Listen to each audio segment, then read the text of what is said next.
தேரிழந்தூர் அர் ரஹீமிய்யா அரபிக் கல்லூரி. உங்கள் ஆண் பிள்ளைகள் 7 ஆண்டுகளில் ஆலிம் பட்டத்துடன் பிகாம், பிபிஏ, பிஏ டிகிரிகளும் பெற்று சிறந்த ஆலிமாக வெளிவர இன்றே தொடர்பு கொள்ளுங்கள்.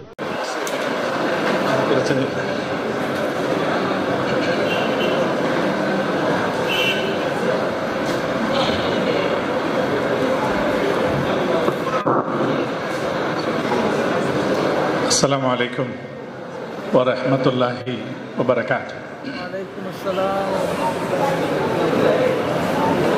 இன்னொரு தடவை சொல்லட்டா? அஸ்ஸலாமு அலைக்கும் வரஹ்மத்துல்லாஹி வபரகாத்துஹு.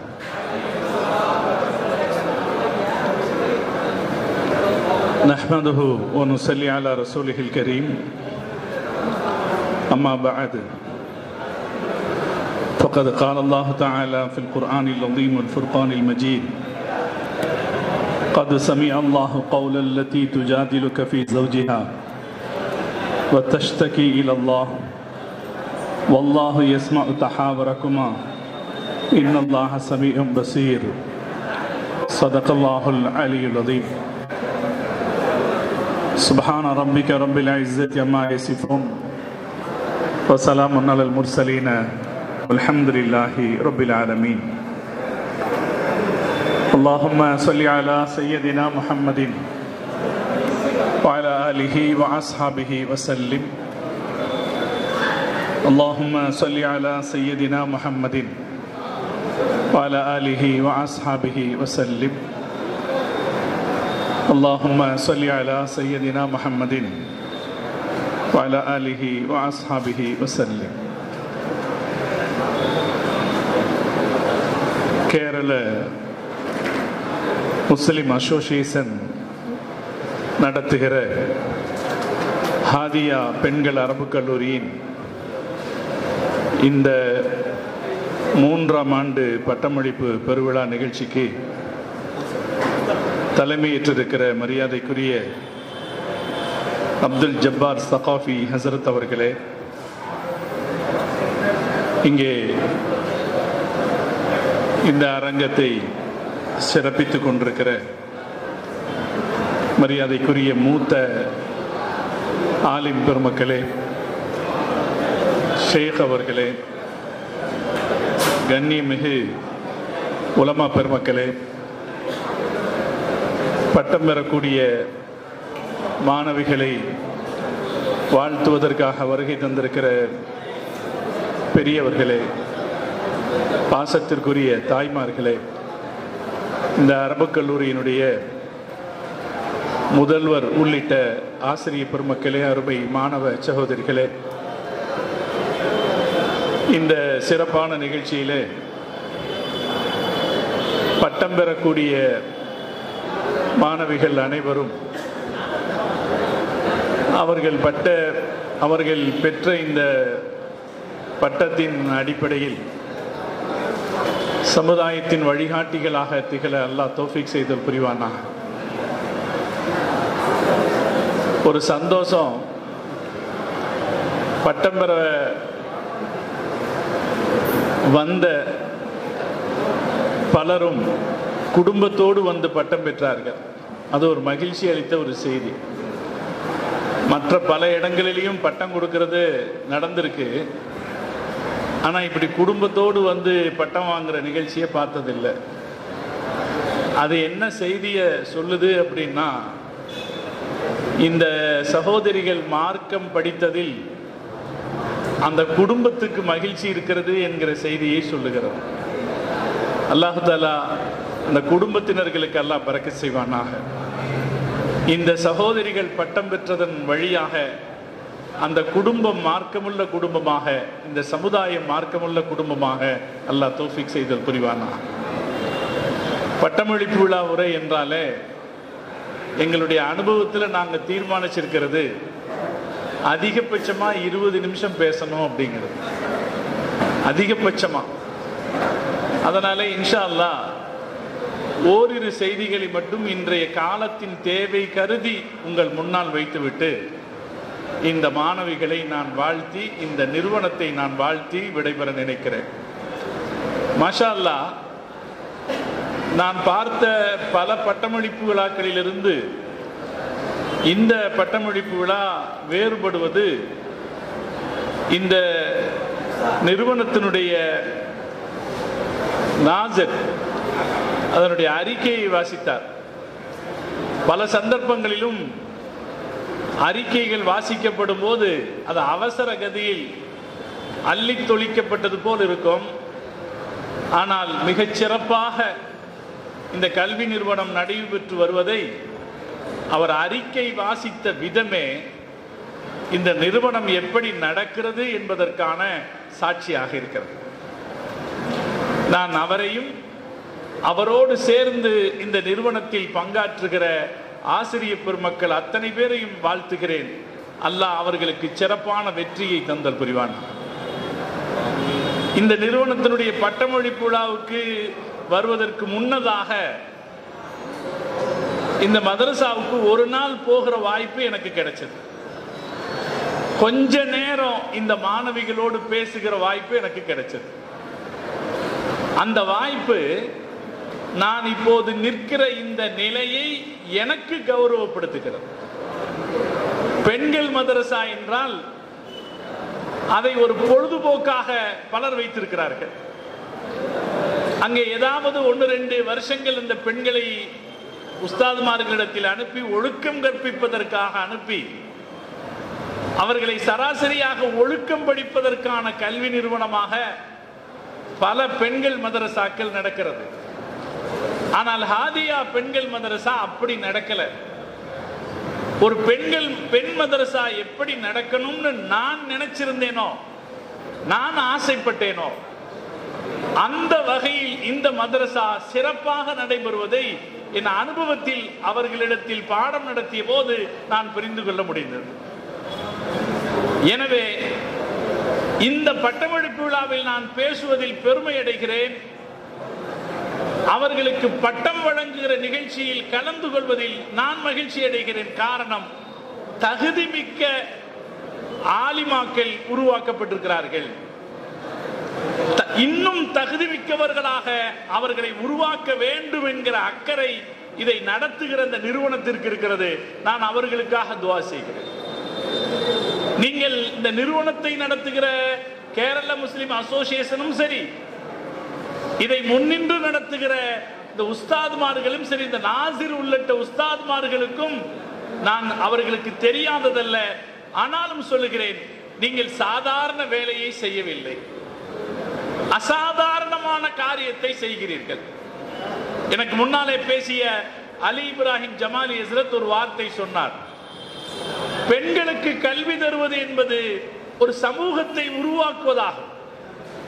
எனவே இன்றைக்கு இருக்கிற முஸ்லிம் சமூகத்தில் பெண்கள் சரியான மார்க்கம் படித்தவர்களாக, சரியான கொள்கை படித்தவர்களாக, சரியான கட்டுப்பாட்டுகளுக்கு பழக்கமுடையவர்களாக உருவாக்கப்படுவது என்பது இன்றைக்கு முக்கிய தேவையாக இருக்கிறது.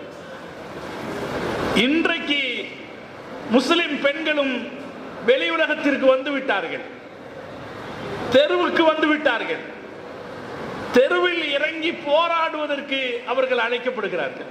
இப்ப கூட நீங்க பார்த்திருக்கலாம், வக்ஃப் சட்டத்திற்கு எதிராக முஸ்லிம்கள் நடத்துகிற போராட்டங்கள் பலவற்றில் முன்னணியில் பெண்கள் நிற்பதை பார்த்திருக்கலாம். இன்னும் சில நேரத்தில் ஆண்களை விட அதிக கூட்டத்தில் இருக்காங்க. இப்ப நம்ம முஸ்லிம் பெண்களை எந்த இடத்துக்கு கொண்டு வந்திருக்கோம்னா, போராட்டங்களுக்கும் ஆர்ப்பாட்டங்களுக்கும் முன்னிலைப்படுத்துவதற்கு கொண்டு வந்திருக்கிறோம். உண்மையாக அவர்களை முன்னேற்றி இருக்கிறாமா என்பது ஒரு பெரிய கேள்வி இல்லையா? எத்தனை போராட்டங்களில் இந்த பெண்கள் பேச அனுமதிக்கப்பட்டார்கள்?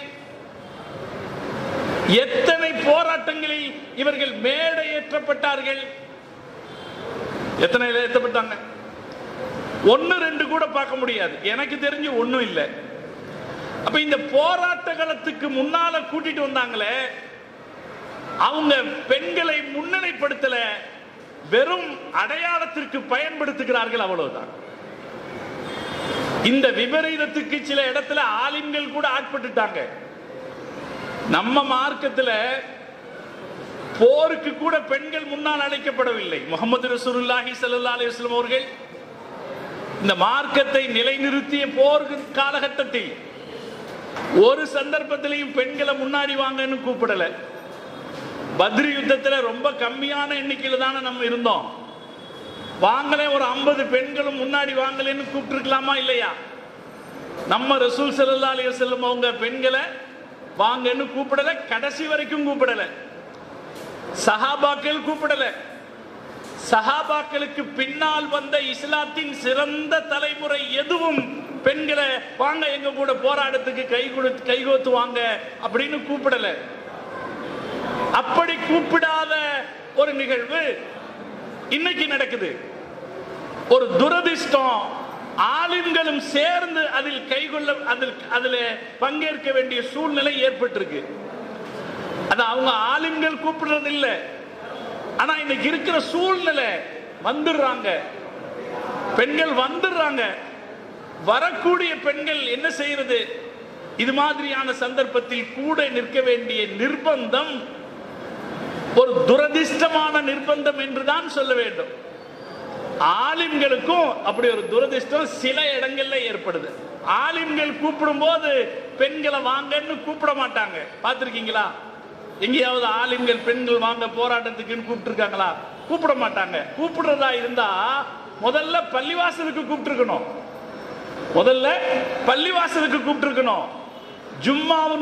ஜும்மாவுக்கு கூப்பிட்டுருக்கணும். ஜும்மால உள்பள்ளி வாசல பெண்கள் உட்கார வச்சுட்டு வெளிப்பள்ளி வாசல்ல ஆண்கள் உட்கார்ந்து பயான் செய்திருக்கணும். அப்படித்தானே இப்ப நடக்குது போராட்டங்கள் எல்லாம். அப்படி நடந்திருக்கணும். ஆனா ஆலிம்கள் அப்படி கூப்பிட மாட்டாங்க. காரணம், இஸ்லாம் அப்படி ஒரு நடைமுறையை சொல்லல. இந்த சூழ்நிலையில் சீர்திருத்தம் எங்க வரணும்னா சகோதரிகளிடத்துல தான் வரணும். நம்முடைய உண்மையான மதிப்பும் மரியாதையும், நம்முடைய உண்மையான மார்க்க பங்களிப்பும் அக்கறையும் எந்த இடத்தில் எப்படி வெளிப்பட வேண்டும் என்று சகோதரிகளுக்கு தெரிய வேண்டும்.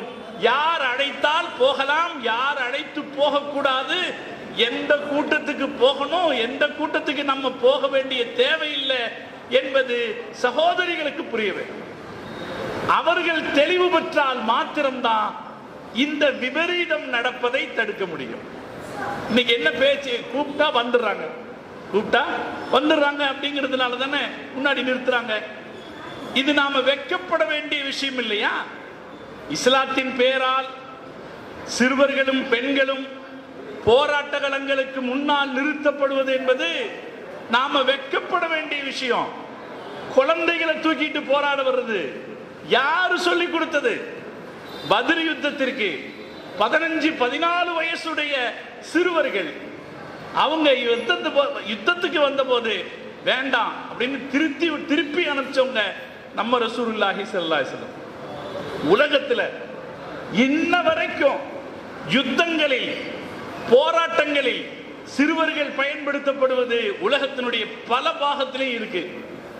நீங்க விடுதலை புலிகளுடைய போராட்டத்தை கேள்விப்பட்டிருப்பீர்கள். அவர்கள் மீது இருக்கிற பெரிய விமர்சனம் என்ன? சிறுவர்களை பயன்படுத்தினார்கள் அப்படிங்கிறது. சிறுவர்களை யுத்தத்திற்கு பயன்படுத்தினாங்க, மனித வெடிகுண்டுகளாக பயன்படுத்தினாங்கிறது. முஹம்மது ரசூலுல்லாஹி ஸல்லல்லாஹு அலைஹி வஸல்லம் 1400 வருஷத்துக்கு முன்னாலேயே சிறுவர்கள் எல்லாம் வரக்கூடாது அப்படின்னு ஸல்லல்லாஹு அலைஹி வஸல்லம் விலக்கி வச்சாங்க. பெண்களை ரசூல் ஸல்லல்லாஹு அலைஹி வஸல்லம் வரக்கூடாதுன்னு விலக்கி வச்சாங்க. இதானங்க இஸ்லாம் இல்லையா? இதை மீறி ஒரு காரியம் நடக்குது. சில நேரத்தில் ஆலிம்சாக்களும் அதுல தொப்பி போட்டுக்கிட்டு பங்கேற்க வேண்டிய நிர்பந்தம் ஏற்படுது என்கிற போது இந்த திருத்தம் எங்கிருந்து வரணும்? சகோதரிகளிடத்திலிருந்து வரணும். வருவதற்கு இது மாதிரியான கல்வி நிறுவனங்கள் அவசியம். இது மாதிரியான கல்வி நிறுவனங்கள் அந்த பெண்களுக்கு சரியான கொள்கையை, சரியான மார்க்க விளக்கங்களை, சரியான அவர்களுடைய வளர்ச்சிக்கான வழிகளை சொல்லித்தரக்கூடிய இது மாதிரியான கல்வி நிறுவனங்கள் அவசியம். நான் அதனால் தான் இந்த கல்வி நிறுவனத்தின் பட்டமளிப்பு விழாவிலே பெருமையோடு நிற்கிறேன் என்று சொன்னேன். அல்லாஹ் தௌஃபீக் செய்யணும். இந்த நிறுவனம் கியாமத் நாள் வரை நிலைப்பதற்கும் இதன் ஏற்பாட்டாளர்கள், இதன் உதவியாளர்கள் எல்லா நிலையிலும் பாக்கியம் பெறுவதற்கும் அல்லாஹ் தௌஃபீக் செய்வான். சகோதரர்களே, நம்ம மார்க்கம் பெண்களை சரியா மதிச்ச மார்க்கம், அவங்களுக்குரிய மரியாதையை கொடுத்த மார்க்கம். நான் உங்க பட்டம் பெற்றவங்க இருப்பீங்க, நான் உங்களுக்கு சொல்லுவேன், இந்த ஆலிமா பட்டத்துக்கான முதல் மரியாதையை நீங்க தான் கொடுக்கணும். நீங்க தான் கொடுக்கணும். மார்க்கம் படிச்ச மார்க்கம் படிச்சவங்க நம்ம வீட்டில் இருக்கிறாங்க அப்படிங்கிற மரியாதையை முதல்ல நம்ம கொடுக்கணும். நம்ம ரசூலுல்லாஹி ஸல்லல்லாஹு அலைஹி வஸல்லம் அவங்க பெண்களுக்கான மரியாதையை மிகச் சரியான விதத்தில் கொடுத்தவங்க. அவங்களுடைய அந்தஸ்தை மிகச் சரியான அளவில் நிலநாட்டினவங்க நம்ம ரசூலுல்லாஹி ஸல்லல்லாஹு அலைஹி வஸல்லம். ஒரே ஒரு ஆயத்து, கது சமி அல்லாஹு கௌலல்லதி துஜாதிலுக ஃபீ ஸௌஜிஹா அப்படின்னு குர்ஆன்ல முஜாதலா அத்தியாயத்தினுடைய முதல் வசனம் சொல்லுகிறது. அந்த வசனம் ஒரு பிரச்சனையை சொல்லுது, ஒரு குடும்ப பிரச்சனை. அவுஸ் இப்னு சாபித் ரலியல்லாஹு தஆலா அன்ஹு என்கிற சஹாபியினுடைய குடும்ப பிரச்சனை. அல்லாஹ் அந்த சஹாபிக்கு ஒரு பெருமையை கொடுத்திருந்தான். என்னன்னா, அவர் குடும்பத்தில் ஏற்பட்ட பிரச்சனை காரணமாக பல சிறப்பான சட்டங்கள் உலகத்துக்கு கிடைத்தது.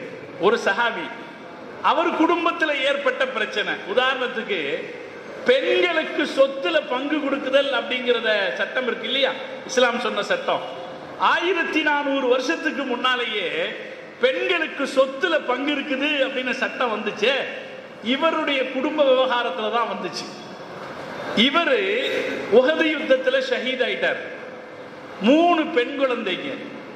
அந்த காலத்து பழக்கம் என்னன்னா, யாரு ஒரு மனிதருக்கு சார்பாக யுத்தத்தில் துணை நிற்பாரோ அவருக்கு தான் சொத்து கிடைக்கும் அப்படிங்கிறது அறியாமை காலத்து பழக்கம். அறியாமை காலத்து பழக்கம். யுத்தத்தில் யார் கூட நிற்கிறாங்களோ அவங்களுக்கு தான் சொத்து. உஹது யுத்தத்தில் இந்த அவுஸ் ரலியல்லாஹு தஆலா அன்ஹு ஷஹீத் ஆயிட்டாங்க. அவங்க மனைவிக்கு 3 குழந்தைங்க, சொத்து பெண் குழந்தைங்க. சொத்துக்களை எல்லாம் அவருடைய இறந்தவருடைய சகோதரர்கள் எடுத்துட்டு போயிட்டாங்க. அந்த அம்மா நபி ஸல்லல்லாஹு அலைஹி வஸல்லம் இடத்திலே வந்து, அல்லாஹ்வின் தூதரே, என் கணவர் இறந்து போய்விட்டார், பிள்ளைகளை விட்டுவிட்டு போயிருக்கிறார், சொத்துக்களை எல்லாம் அவர்கள் எடுத்துக்கொண்டார்கள் என்று சொன்னபோது அல்லாஹ் முதலாக ஆண்களைப் போலவே பெண்களுக்கும் அவர்களுடைய பெற்றோரின் சொத்தில் பங்கிருக்கிறது என்ற ஆயத்தை இறக்கினார். இது உலகத்தில் இஸ்லாம் ஏற்படுத்திய புரட்சிகரமான சட்டங்கள்ல ஒரு முக்கியமான சட்டம். இந்த சட்டம் இறங்குறதுக்கும் இந்த அவுஸ் ரலியல்லாஹு தஆலாவுடைய குடும்பம் தான் காரணம். இதே போல இன்னொரு சட்டத்தை தான் இந்த ஆயத்து பேசுது. அவுஸ் ரலியல்லாஹு தஆலா ரொம்ப நல்ல மனுஷன், வசதியா வாழ்ந்தவர். கொஞ்சம் கோபப்பட்டுட்டார். ஒரு தடவை அவர் மனைவிய ஒரு தேவைக்கு கூப்பிட்டார். அந்த அம்மா ஏதோ அவசரத்தில் இருந்தாங்க, வரல. உடனே அவர் என்ன சொல்லிட்டாரு, அந்தி அலைய கலஹரி உம்மி, நீ என் அம்மாவின் முதுகு போல அப்படின்னு சொல்லிட்டார். நமக்கெல்லாம் இந்த வார்த்தை வித்தியாசமா இருக்கும். அது என்னங்க அது அப்படி சொல்றதுன்னா, அன்றைய காலத்துல பெண்களை கொடுமைப்படுத்துறதுக்கு இப்படி ஒரு வழி வச்சிருந்தாங்க. அடிக்கிறது உதைக்கிறதுன்னு தவிர இப்படி ஒரு வழி வச்சிருந்தாங்க. என்னன்னா, ஒரு பெண்ணை தலாக்கு விட்டுட்டா அவ வேறொருத்தரோட வாழ்ந்துக்கலாம், அப்படித்தானே? அப்படி வாழ விடுறது இல்லை, இவரும் வாழ்றது இல்லை. இவர் என்ன பண்றது, நீ என் அம்மாவின் முதுகு போல அப்படின்னு சொல்லிட்டா இவர்களுக்கு இடையில் இருக்கிற உறவு ஹராமாகிவிடும். அந்த பெண் மனைவியாகவே இருப்பாள், ஆனா உறவு கொள்ள முடியாது. ஒரு பெண்ணை அந்தரத்தில் வைத்து அவள் அனுபவிக்கிற சிரமத்தை ரசிச்சு பார்க்கிற ஒரு கொடுமை லிஹார் அப்படிங்கிற ஒரு கொடுமை. இது அந்த காலத்துல இருந்துச்சு. அவுஸ் ரலியல்லாஹு தஆலா அன்ஹு அவங்களுடைய மனைவி ஹவுலா அம்மாவை பார்த்து அப்படி சொல்லிட்டார். சொன்ன உடனே அந்த அம்மா அவர் கொஞ்சம் சொல்லிட்டாரு, சொல்லி முடிச்ச பிறகு வருத்தப்பட்டாரு. அடடா, மனைவி ஹராம் ஆயிட்டாங்களே. பல பேரும் ஆண்கள் பல நேரத்தில் அந்த கோபத்தில் எதையாவது சொல்லிடுறது, அடுத்து வருத்தப்படுறது. ஹைதர் கூட சொன்னாங்களா இல்லையா, கோபப்படாதீங்க, கோபம் வந்தா பொறுமையா இருக்கேன்னு சொன்னாங்களா இல்லையா? இவர் கோபத்துல சொல்லிட்டார். சொல்லிட்டு உடனே வருத்தப்பட்டாரு, ஆஹா இப்படி சொல்லிட்டனே. மனைவியை பார்த்து சொன்னாரு, ஹரம்தி அலை, நீ எனக்கு ஹராம் ஆயிட்டியே அப்படின்னாரு. அந்த அம்மாவும் திகைச்சு போயிட்டாங்க. ஏதோ ஒரு சண்டையில ஒரு வார்த்தை சொன்னாரு, அதுக்கிடையில நமக்கிடையில இருக்கிற உறவு ஹராமா அப்படின்னு அதிர்ச்சி அடைஞ்சு நேரா ரசூல் ஸல்லல்லாஹு அலைஹி வஸல்லம் வந்தாங்க. நபி ஸல்லல்லாஹு அலைஹி வஸல்லம் வந்து அந்த அம்மா இப்படி நடந்து போச்சுன்னு சொன்னபோது ரசூலுல்லாஹ்வும் அன்றைக்கு இருந்த சமூக வழக்கத்தை வச்சு ரசூலுல்லாஹ் என்ன சொல்லிட்டாங்க, ஆமா உனக்கு அவர் ஹராம் ஆயிட்டார் அப்படின்னு, உனக்கு அவர் ஹராம் ஆயிட்டாருன்னு ரசூலுல்லாஹ் சொன்னாங்க. அந்த அம்மா புலம்புனாங்க, யா ரசூலல்லாஹ், நான் வசதியான குடும்பத்து பெண், என் கணவர் என்னை திருமணம் செய்த போது என் காசு பணத்தை எல்லாம் நான் அவருக்கு கொடுத்தேன், அவருக்கு பல குழந்தைகளை பெற்றெடுத்து நான் அவருக்கு கொடுத்தேன், இவ்வளவு முடிஞ்சு இப்ப நான் வயோதிகத்தில் இருக்கிற போது அவரை என்ன ஹராம் ஆக்கிட்டீங்கன்னு சொன்னா நான் என்ன செய்வேன்னு கேட்டாங்க. ஸல்லல்லாஹு அலைஹி வஸல்லம் ரெண்டாவதும் சொன்னாங்க, ஆமா ஹராம் ஆயிட்டீங்க. மூணாவதும் அந்த அம்மா புலம்புனாங்க. மூணாவதும் ரசூலுல்லாஹ் சொன்னாங்க, ஆமா நீ ஹராம் ஆயிட்ட. 3 தடவை ஹராம் ஆயிட்டேன்னு ரசூலுல்லாஹ் சொன்னதுக்கு அப்புறம் அந்த அம்மா என்ன செய்வாங்க, அல்லாஹ் இடத்துல கையேந்தாங்க. அங்க உட்கார்ந்துகிட்டு அல்லாஹ் இடத்துல கையேந்தாங்க. அல்லாஹும்ம அஷ்கு இலைக்க மா நஸரபி, யா அல்லாஹ், எனக்கு ஏற்பட்ட இந்த சிரமத்தை நான் உன்னிடத்தில் தான் முறையிட முடியும், உன்னிடத்தில் முறையிடுகிறேன். வான்சில் அலா நபியிக்க, இதுக்கு ஒரு தீர்ப்பை உன்னுடைய நபிக்கு நீ சொல்வாயாக அப்படின்னு கேட்டாங்க. கேட்ட அடுத்த செகண்ட் அல்லாஹு தஆலா குர்ஆனிலிருந்து இறக்கிய சொல்தான், கத் சமி அல்லாஹு கௌலல்லதி துஜாதிலுக ஃபீ ஸௌஜிஹா, தன் கணவர் விஷயத்தில் உங்களோடு வாதாடிய அந்த பெண்ணின் குரலை அல்லாஹ் கேட்டுவிட்டான் அப்படின்னு வர்ற வசனம். இது சராசரி சாதாரண வசனம் அல்ல. உலகத்தின் பெண்ணினத்தின் பெருமையை பேசிய வசனங்களில் மிக பிரதானமானது. அல்லாஹ் கேட்டுட்டான். ஆயிஷா அம்மா சொல்றாங்க, இந்த அம்மா ரசூலுல்லாஹ்ட்ட வரும்போது நான் என் தலையை கழுவிட்டு இருந்தேன், தலைய ஒரு பகுதி பிரிச்சு அதை கழுவிட்டு இருந்தேன். அதை கழுகும் போதுதான் அந்த அம்மா வந்தாங்க, ரசூலுல்லாஹ்ட்ட பேசினாங்க. நான் அந்த அம்மா 3 தடவை ரசூலுல்லாஹ்ட்ட இப்படி சொல்லி துஆ செய்யும் போது நான் ரசூலுல்லாஹ்வை கவனிச்சேன். அவங்க முகத்துல வஹி வரக்கூடிய அடையாளங்கள் தெரிஞ்சது. தெரிஞ்ச போது நான் அந்த அம்மா கிட்ட சொன்னேன், நீ பொறு, ரசூல் ஸல்லல்லாஹு அலைஹி வஸல்லம் சொல்லுவாங்கன்னு சொல்லிட்டு நான் மறுபாதி தலையை கழுவ போனேன். அதற்குள் இந்த ஆயத்து வந்துருச்சு. ஆயிஷா ரலியல்லாஹு அன்ஹா சொல்றாங்க, நான் அடுத்த பகுதியை கழுவுறதுக்கு முன்னாடி இந்த ஆயத்து வந்துருச்சு. அல்லாஹ் இந்த ஆயத்துல சொன்னா, யாராவது ஒரு ஆண் இனி இப்படி சொன்னால் அது தப்பு, அவனுக்கு தண்டனை. சொன்ன ஆம்பளைக்கு தண்டனை, அந்த பெண் ஹராம் ஆகிவிட மாட்டாள். நீங்க உங்க அம்மாவின் முதுகு போலன்னு சொன்னதுனால அந்த பெண் அம்மா ஆகிவிட மாட்டாள், அவர் ஹராம் ஆகிவிட மாட்டாள். சொன்ன ஆம்பளைக்கு தண்டனை, ஒரு அடிமையை உரிமை விடு, ஒரு அடிமையை உரிமை விடு, அல்லது 60 நோன்பு வை, அல்லது 60 மிஸ்கீன்களுக்கு உணவு கொடு என்று அல்லாஹ் குர்ஆன்ல ஆயத்தை இறக்கினான். இந்த ஆயத்திற்கு சாதாரண விஷயம் அல்ல. உலகத்தில் பெண்களுக்கான மரியாதையை நிலைநாட்டியதிலே மகத்தான சாதனைகள் செய்த வசனம் இது. இன்னைக்கு கூட பள்ளிவாசல்கள்ல யாராவது பெண்கள் பிரச்சனைகளை கொண்டு வந்தாங்கன்னா பெண்களுடைய வழக்க முழுசா காதுல கேட்கறது இல்லை, நிக்க வச்சு பேசுறது. ஆம்பளைன்னா உட்கார வச்சு பேசுறது, பெண்கள்னா நிக்க வச்சு பேசுற பழக்கம் இருக்கு. அது நம்ம மார்க்க பழக்கம் கிடையாது. பெண்களை சரியா மதிச்ச மார்க்கம். அவங்களுக்கு ஒரு பிரச்சனைனா அந்த பிரச்சனைக்காக வாதாடலாம். யார்கிட்ட வாதாடலாம்? அல்லாஹ் ரொம்ப தெளிவா சொல்றான், வாதாடியவர். வாதாடுதல் அப்படின்னா வெறும் பேச்சு கிடையாது இல்லையா? வாதாடுதல் என்ன அர்த்தம்? தன்னுடைய உரிமைக்காக போராடுதல் அர்த்தம். வாதாடியவரின் பேச்சை அல்லாஹ் கேட்டுட்டான். யார்கிட்ட வாதாடுறாங்க? முஹம்மது ரசூலுல்லாஹி ஸல்லல்லாஹு அலைஹி வஸல்லம் வாதாடுறாங்க. ரசூலுல்லாஹ் எப்படிப்பட்டவங்க? அவங்க பேச்சுக்கு மேல உங்க குரல் உயர்ந்ததுன்னா உங்க அமலெல்லாம் பாத்தில்னு அல்லாஹ் சொன்னான். அந்த நபி கிட்ட வாதாடுனது அல்லாஹ் ஏத்துக்கிட்டான். அதுக்கு அடுத்து பாருங்க ஒரு விஷயம், வல்லாஹு யஸ்மஉ தஹாவரகுமா, உங்கள் இருவரின் உரையாடலை அல்லாஹ் கேட்டுவிட்டான். அல்லாஹ் அங்க என்ன பண்றான், ரசூலுல்லாவையும் அந்த அம்மாவையும் ஒரே வார்த்தையில சேர்த்துட்டான். உங்கள் இருவரின் உரையாடலை அல்லாஹ் கேட்டுட்டான். அதனால இனி இப்படி சட்டம்னு சட்டம் சொல்லப்பட்ட அந்த செய்தி இருக்க, அது பெண்கள் தங்களுடைய உரிமைகளுக்காக நபியிடத்திலும் போராடலாம், அது அல்லாஹ்வுடைய அங்கீகாரம் பெறக்கூடியது என்பது மாத்திரமல்ல, அல்லாஹ் அதற்கு பதிலளிப்பான் என்பதற்கும் அதில் ஆதாரம். ஆயிஷா அம்மா சொல்றாங்க, அவங்க என் பக்கத்துல இருந்து தான் பேசிக்கிட்டு இருந்தாங்க, என் பக்கத்துல இருந்து தான் பேசிட்டு இருந்தாங்க, என்ன பேசுறாங்கன்னு பாதி தான் என் காதுல விழுந்துச்சு, 7 வானத்துக்கு அப்பால அல்லாஹ்வுடைய காதுல அது விழுந்துருச்சு அப்படின்னு ஆயிஷா ரலியல்லாஹு தஆலா அன்ஹா சொல்லுவாங்க. இது இஸ்லாம் பெண்களுக்கு கொடுத்த மரியாதைக்கான ஒரு சான்று. அதே நேரத்தில் பெண்கள் எவ்வளவு தூரம் விழிப்புணர்வோடு இருக்க வேண்டும் என்பதற்கான சான்று. அவங்களுக்கு இந்த ரைட்ஸ் எல்லாம் இருக்கு, இந்த ரைட்ஸ் எல்லாம் அவங்களுக்கு இருக்கு. அந்த ரைட்ஸ், அவர்களுக்கு இருக்கிற உரிமையை அவர்கள் முறையாக பயன்படுத்தும் போது எல்லா நிலையிலும் மார்க்கம் அதை ஏற்கும். ஆனால் அந்த ரைட்ஸ் இருக்குது அப்படிங்கிறதுக்காக முறை இல்லாமல் போகக்கூடாது. எதுக்கு ஒரு முறையில் இருக்கு இல்லைங்களா, அந்த முறையோடு பயன்படுத்தப்படும் போது மார்க்கம் அதை ஏற்கும். முறை கேடாக பயன்படுத்தப்பட்டால் அது அவங்களுக்கும் தப்பா முடியும், தீமையா முடியும், ஒட்டுமொத்த சமூகத்திற்கும் அது ஒரு அவமதிப்பாக முடியும்.